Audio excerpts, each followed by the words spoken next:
Hello everybody, we will be studying about the fundamentals of computer. So the first chapter we will be seeing is the introduction to computers. We will be discussing about what exactly is computer, its applications, its generations, about the classifications of computer and etc. So, basically seeing that what exactly is computer. So, a computer is a programmable electronic device that accepts the raw data as input and processes it with a set of instructions that is called program to produce the result as an output. It renders the output just after performing the mathematical and some logical operations, and that can be saved as an output for future use.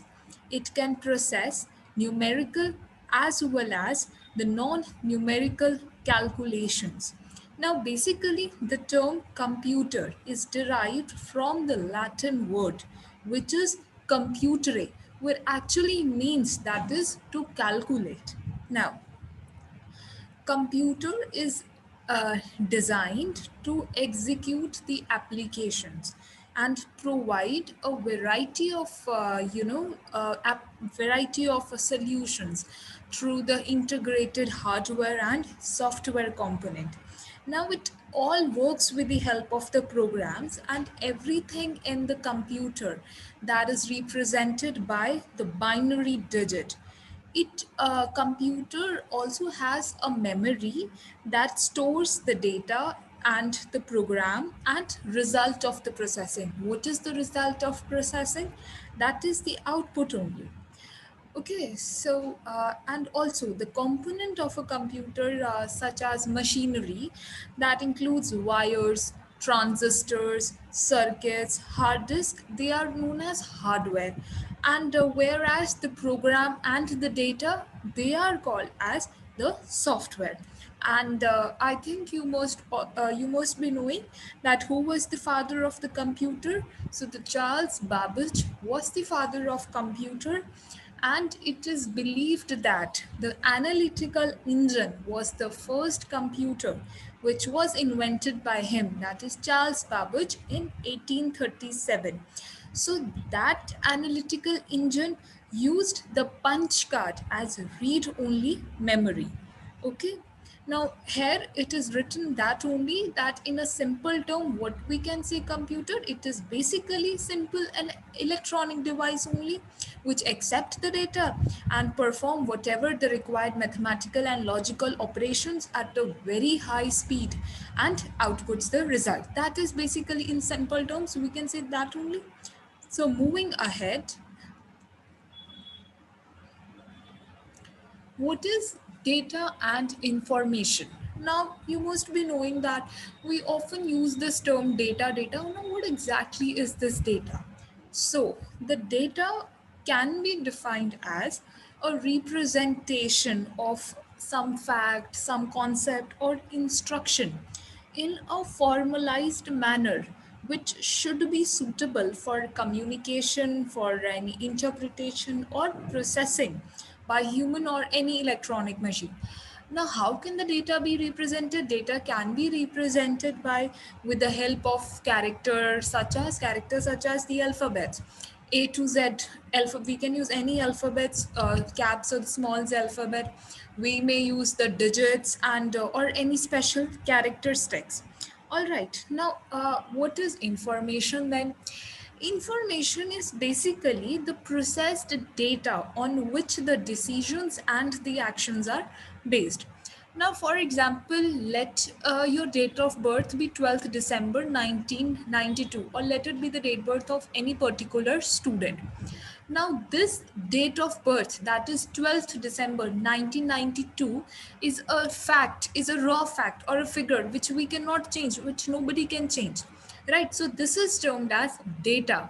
And however, when we process this data, for example, when we suppose we need to take out the age, we need to calculate the age of a student. So we must process some logical operation, some numerical operation from it. That is, we need to subtract this date from the present date. Now, after subtracting it, if we get 18 years, then that outcome we are getting, that is the age we are getting, is information. Okay, so basically what computer does is computer accept the data. It accept the data, it processes the data, it accept the data, it processes the data, and after processing what we get, it is termed as information. Okay, after coming is the after coming it is characteristics of the computer. So what are the characteristics of the computer we would be looking at? So first characteristic is versatile. Computer is versatile. Now what versatile or versatility refers? It basically refers that capability of a computer to perform capability of something to perform different kind of work at the same time with same accuracy, to perform every different work with same accuracy and same efficiency at a particular time. And we know that computer is versatile because it can perform so many tasks, and that are of different kind, different nature, different type, and that perform at the same time with same efficiency. So we can say that our computer is versatile. After, another one is memory. Now see, our computer has a built-in memory which we call as primary storage. Now, in the primary storage, in the primary storage it stores the data, and there is also a secondary storage. What is secondary storage? Secondary storage are the removable devices. Removable devices such as the CDs, pen drive, etc., and that is also used to store, the data and the program, right? After that is no IQ. Now see, the computer, there is another characteristic which is no IQ. That is, computer do not have any decision making abilities, okay, of their own, like as a human beings have the decision making abilities of their own. The computer doesn't have anything like that. They need the guidance for every particular task they need to perform, that is in the form of program or something. So they do not do anything by their own thinking. Okay, now another characteristic is economical. Now see, computers are basically nowadays being meant as or thought as a short term investment, so as to achieve a very long term gain. Now it has been termed as, a short term investment, because it saves the time, it saves the money, and it saves the energy. If we can do a very big task, like calculation or anything, we can do a very big task with the help of a computer with a very small amount of time, which automatically saves our time also, and it automatically saves the money also, because otherwise we would be putting the manual work in that. It would definitely be costing more time and more money also, and definitely the energy also it would require. So but the computer saves these all of the three things: time also saved, money also saved, and energy also saved. So computers become economical, right? Moving ahead, after that is a speed. Now see, computer work with a much higher speed and accuracy in comparison to human beings. While let us, for example, see in performing mathematical calculations, computer can actually process the millions of instruction per second, and the time taken by the computer for their operation is mostly either in the microseconds or the nanoseconds, right? So that speed is a very high. It could perform the million of n numbers of operations per second, and the speed is also either in nanoseconds and picoseconds. And we know that nanoseconds is equal to 1 into 10 raised to the power minus 9 seconds, and 1 picoseconds is equal to 1 into 10 raised to the power minus 12 seconds, right? Now another characteristic is accuracy. Now, computer perform the calculations with 100% accuracy. Error only occur due to, or error may occur due to the data inconsistency or inaccuracy. For example, if the data supplied is wrong, then output would obviously be erroneous. Okay, and this thing we known as garbage in, garbage out. That if we put something wrong, only definitely we need to accept that we will be getting out the wrong calculations only. After that is automation. Another characteristics. Now computer can perform all the tasks with automatically. That is, it perform the task without any manual intervention or without any manual support. Right? Then is diligence. Computer are said that they are diligence. Now computer can perform, we know that computer can perform million of tasks or calculation with the same consistency and accuracy. Now as the human being, after doing a particular task, they feel tired, or they feel tired and so on, or lack of concentration and all. But this case is not with the computer never never feel any fatigue or lack of concentration. Its memory also, the computer memory also makes it superior to that of human being. Right, so unlike the human being, computer can repeatedly do the n number of tasks without any tiredness. After that is generations of computer. Now, what is generation? Generation in computer technology terminology is basically change in the technology. Is basically termed as a change in a technology. A computer was being used or is being used. When there comes a change, we say that this is the another generation. Right? Initially, the generation term was used to distinguish between varying hardware technologies. Nowadays, generation include both hardware and software, which together make up an entire computer system. Now, till the date, there are five computer generations. Now, the first computer generation, that was between 1940 to 1956. That was the period of first generation computer, and J.P. Eckert and J.W. Mochi was the person who invented the first successful electronic computer. That was that is called the ENIAC, that is ENIAC. Okay, that stands for Electronic Numeric Integrated and Calculator.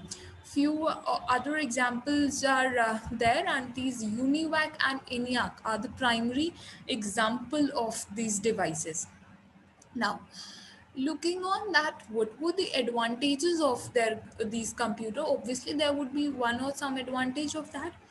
So they first thing was that it made use of the vacuum tube, which are the only electronic component which was available during those times. So it was very good and unexpected thing out at that time. And secondly is that these computers were the fastest calculating devices of their time, because they used to calculate, these were the computers who would calculate in milliseconds. Right. Now there were some disadvantages, even there were many disadvantages of these computers. First disadvantage of these computers were that they were very big in size. The weight was about 30 tons, so they were bulky in size, which was a major disadvantage of that. And these computers were based on the vacuum tubes. These computers were very costly, they were very expensive, and it could store only a small amount of information. So the storage was bad. It could only store small amount of information because of lack of because of the presence of magnetic drums. Now, as the invention of first computer involved vacuum tubes, so another disadvantage of this computer was that vacuum tubes basically require a large cooling system. So the and cooling system were required because they generated a lot of heat. And another disadvantage were less work efficiency was there. They were prone to the frequent hardware failures, right? And they require constant maintenance because of the low mean time between the failures and all. So that resulted in the huge amount of money. We need the huge amount of money for the maintenance. And commercial use, they were limited commercial use was there. Large amount of energy consumption was there.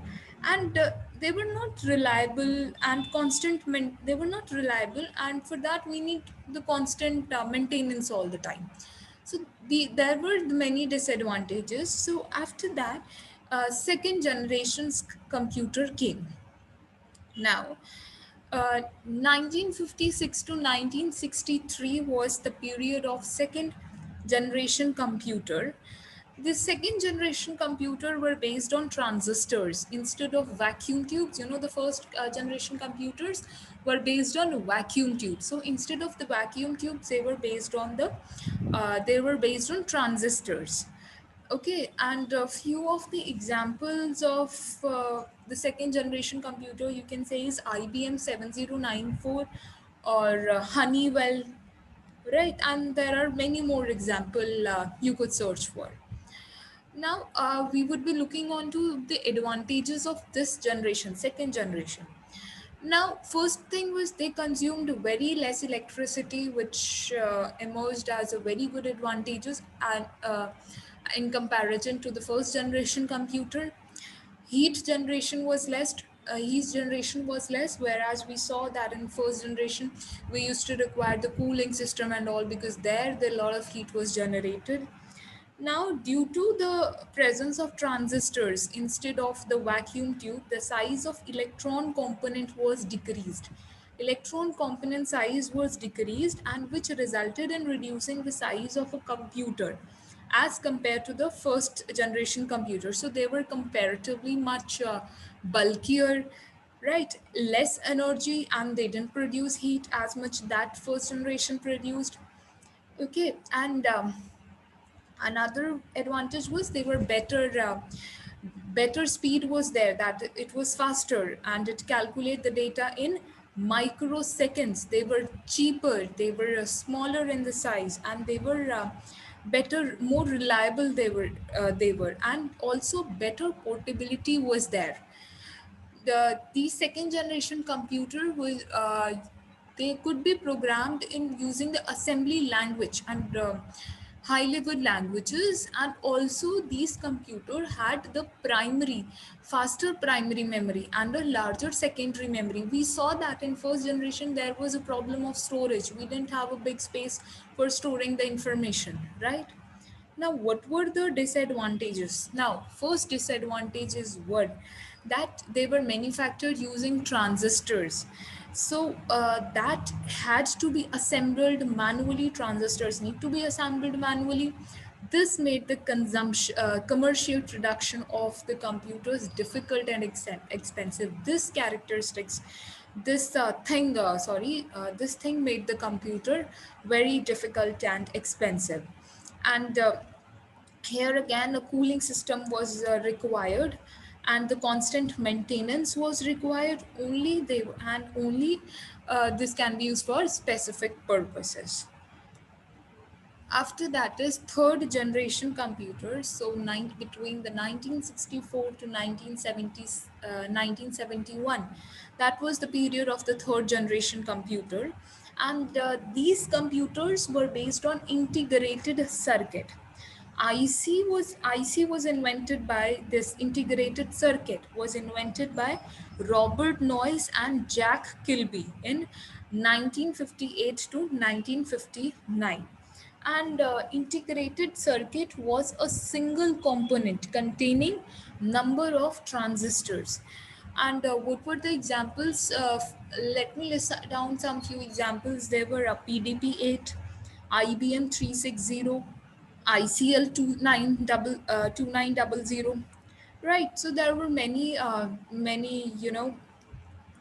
were many examples, you could look into that. Now, coming on to the advantages. Now, these computers were cheaper as compared to the second generation computer. They were more reliable, and even they were smaller in the size.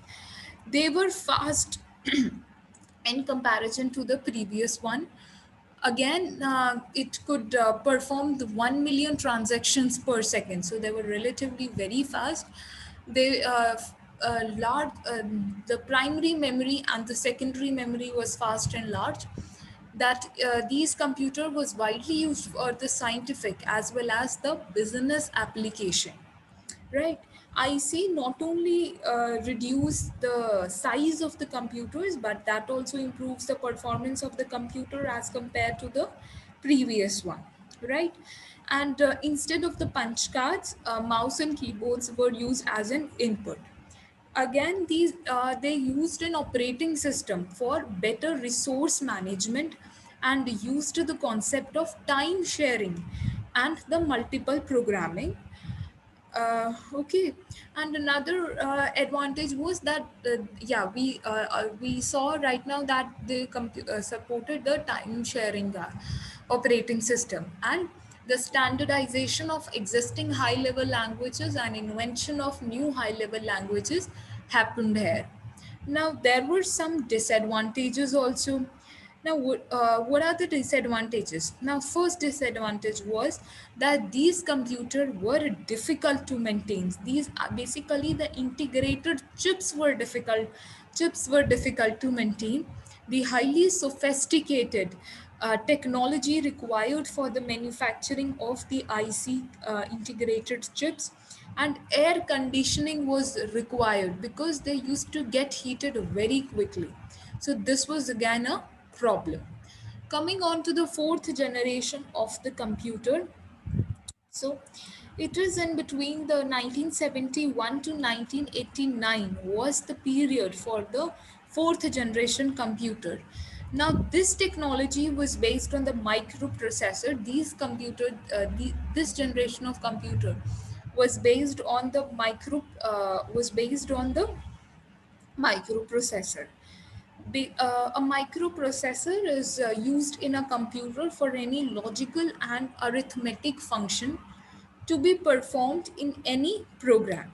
Graphic user interface technology was exploited to offer more comfort to the users here. Now, what are the few examples? Let us list examples. So, IBM 4341, PUP 11, DEC 10. They were the few of the examples.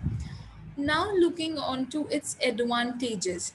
So they were fastest in computation, and the size get reduced as compared to the previous generation of computer. Heat generated was almost negligible, small in size as compared to the previous generation computers. There were also less maintenance was required, and all the type of high level languages can be used for this type of computer. And also the network allowed the sharing of the resources, widespread use of the computers and offices at home. This was the very big advantages, right? And the GUI, this used make the use of GUI, and that GUIs enable the people to learn to work with the computers very easily, right? And again, the primary memory and the storage memory, secondary storage was faster and larger. Now, what were the disadvantages? So first thing was that they were not intelligent system. Okay, and the microprocessor design and fabrications were very complex here, and also air conditioning is required in some cases due to the presence of ICs.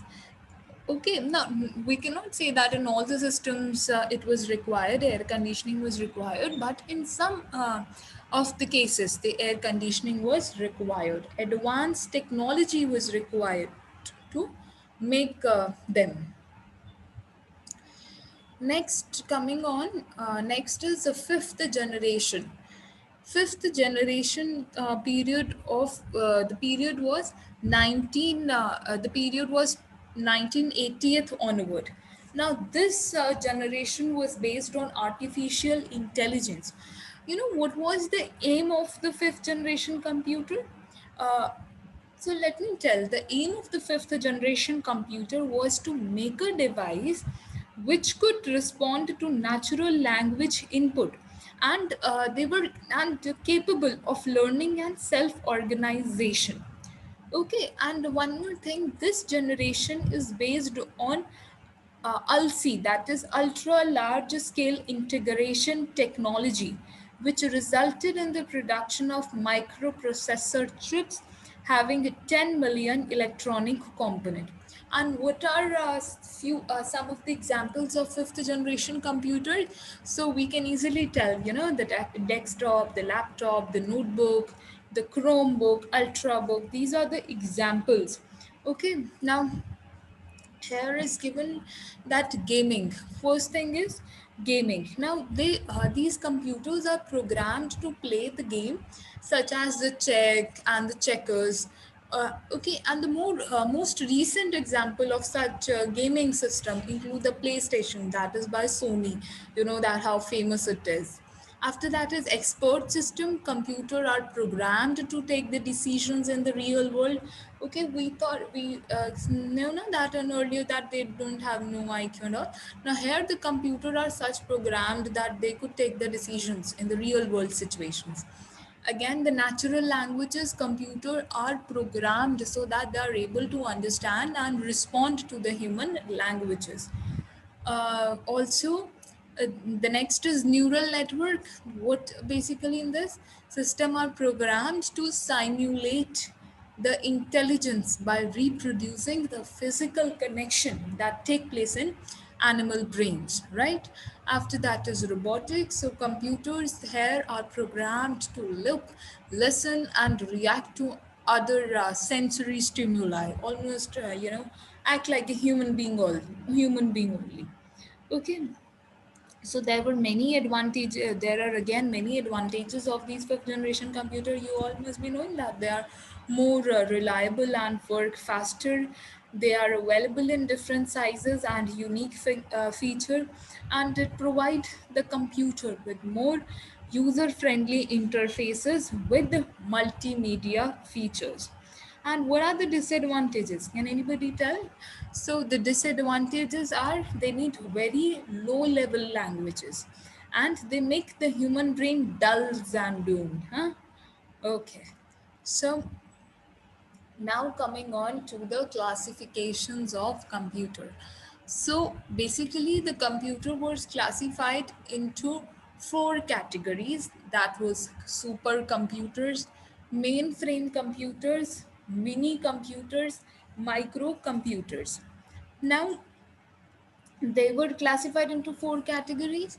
Again, the mainframe computers were classified into two further categories, that was dumb terminal and intelligent terminal.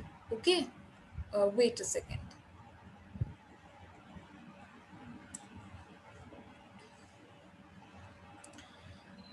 And also the microcomputer was classified into further five categories. And what are those five categories? That are desktop, laptop, handheld devices, workstations, and networks. So we will be looking on to each of them in further, right? So coming on to basically what are the supercomputers. So supercomputer are one of the fastest computers, one of the most powerful and the most expensive computers that are currently available. Supercomputers are very expensive and are employed for specialized applications that require an immense amount of mathematical calculations, that is immense amount of number crunching. They are used to process the large amount of data and to solve the complex scientific problem. And they can support the thousand of users at the same time. And basically, where are they used for? Basically, mainly they are used in weather forecasting, scientific simulations, animated graphics, fluid dynamic calculations, and nuclear energy research, electronic device, analysis of geological data, for example, in petrochemical prospecting and all, and online banking systems, controlling the industrial units and all. Now, few examples. Can anybody list a few examples of the supercomputers? Huh? So the Cray 1, Cray 2, control data, Cyber 205, ETA, they are few of the examples. After that is mainframe computers. So the mainframe is very large in size. They are large scale computers basically in size, and is an expensive computer capable of supporting 100 or even 1,000 of users simultaneously. Mainframe computer execute many programs concurrently, and they support much simultaneous executions of the program. They need a very large clean room. Because of the size, they need a very large clean room with the air conditioning and used. And also one more thing, they are used as a server on the world wide web. And now we know that obviously it would be very expensive also, because the size is so big, and again the maintenance and all high. Okay, so what are the examples of mainframe computer? So IBM S/390 control data, Cyber 176, and Amdal 580. They are some of these examples. Okay. After that is mini computers. Mini computers are basically mid-size. That is their mid-size multi-processing system, which are capable of supporting up to 250 users simultaneously. They cannot support the thousand users. So basically, they are smaller, they are cheaper, and in comparison to the mainframe, they are also slower. And it can be used as a server in a network environment. And these mini computers are widely used in business. They are used in education sectors, hospitals, and government sectors. Okay, examples of these mini computers are IBM Corporation, AS/400 computers, Data Generation Corporation, and Prime Computers, right? Moving ahead, after that is the microcomputers. Now, what are these, microcomputers? So one of them is Dex. Under the microcomputer, there comes the desktop PCs, laptop. We saw that Chromebook, Ultrabook. So these are the further classification. So what is desktop PC? Desktop PC is basically placed nowadays, which we most commonly used. So they are placed flat on the desk or a table. And coming on to the laptop, they are basically very, again, an advantage that they are very handy and easily portable in comparison to the desktop, because we cannot take the desktop everywhere, whereas we can take the laptop because they are very handy, and they are portable. The memory and the storage capacity of a laptop, they are almost, this thing is almost equivalent to that of a desktop computer. Storage capacity is almost equivalent. And they have HDDs, floppy disk drive, zip disk drive, right? For input, the laptop have already built-in keyboard, and there are the touchpad, or the trackballs. And yeah, the laptops are comparatively expensive, more expensive if in comparison to the desktop computer. And yes, they this very popular among the business travelers. ठीक है, this thing is very common among the traveler, laptop especially. After that is workstation, right? We would be looking onto the workstation is a computer which is used for engineering applications, desktop publishing, software development, and other such type of applications which require a moderate amount of computing power and relatively high quality graphics capabilities. And workstation generally they come up with a large high resolution come up with a large high resolution graphic screen, a large amount of ram, inbuilt network support, and a graphical user interface.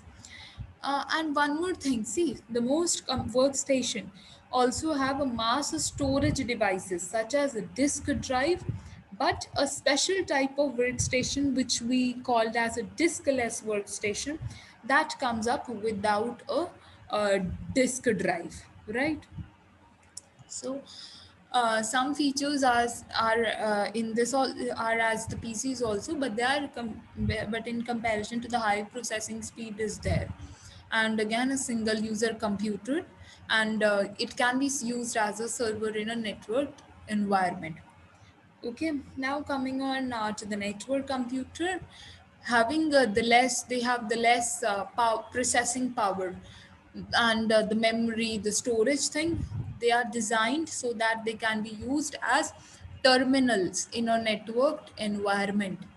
Now, some people used to they some used to access the internet or intranet that are often known as internet PCs or internet boxes, and some used in homes do not have even a monitor. They may be connected to a TV. They are called web TV. You know, you might be seeing that they do not have a monitor. Some of them they do not have a monitor. They are directly connected to the TV, and that thing is known as the web TV. After that is handheld computers. Now, what are the handheld computers? They are also the single users computer that can be conveniently stored in a pocket and used while you are holding it. In today's time, the handheld computers are also called the personal digital assistant that can be divided into those that accept the handwriting as input and those with small keywords. Okay, handheld computers are typically used for personal information manager types of applications, right? So they are basically very small in size, and small in size, so automatically they will be having small size screens, small sized keyboards, and all. Some examples of handheld computers are I spoke that I named a personal digital assistant, cellular telephones, HPC Pro devices. These are some of these examples only. After coming to the basic organization of a computer. Now, see, this is the block diagram of the computer. Now, mainly the computer system consists of three devices, three parts that are central processing unit. One is the input devices, and another one is the output devices. Central processing unit is further divided into two parts, that is control unit, and arithmetic and logical unit. Now, the set of instruction in the form of the set of instructions are in the form of the raw data. The set data and the structures instructions are supplied that are in the form of the raw data. A large amount of data is stored in the computer memory with the help of the storage devices known as the primary and secondary storage devices. And the CPU, this CPU is like the heart or the brain of the computer. User does not get the desired output without the necessary option taken by the CPU. So the CPU is basically responsible for the processing of all the instructions which are given by the user to the computer system. Okay, now if we see in this diagram.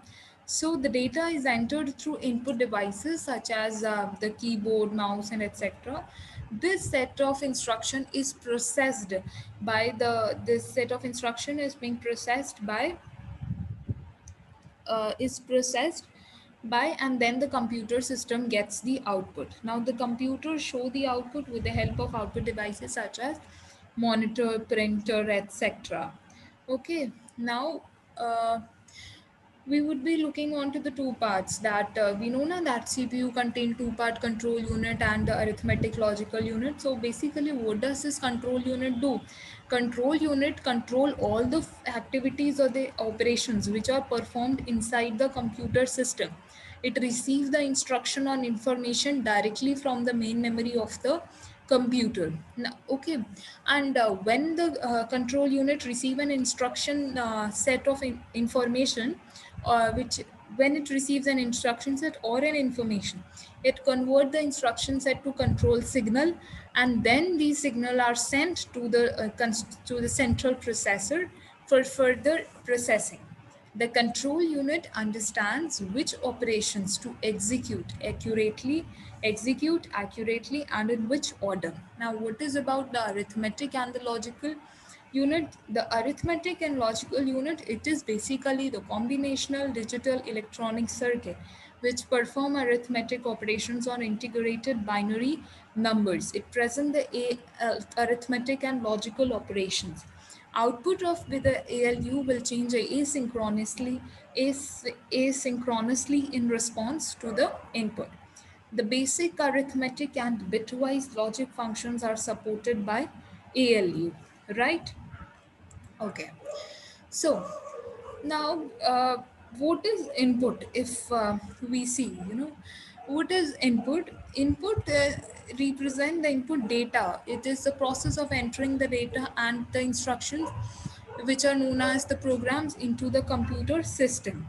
Okay, for example, when the electronic computer are used, the input data can be recorded on any of the several types of input mediums such as magnetic disk, tapes, and so on.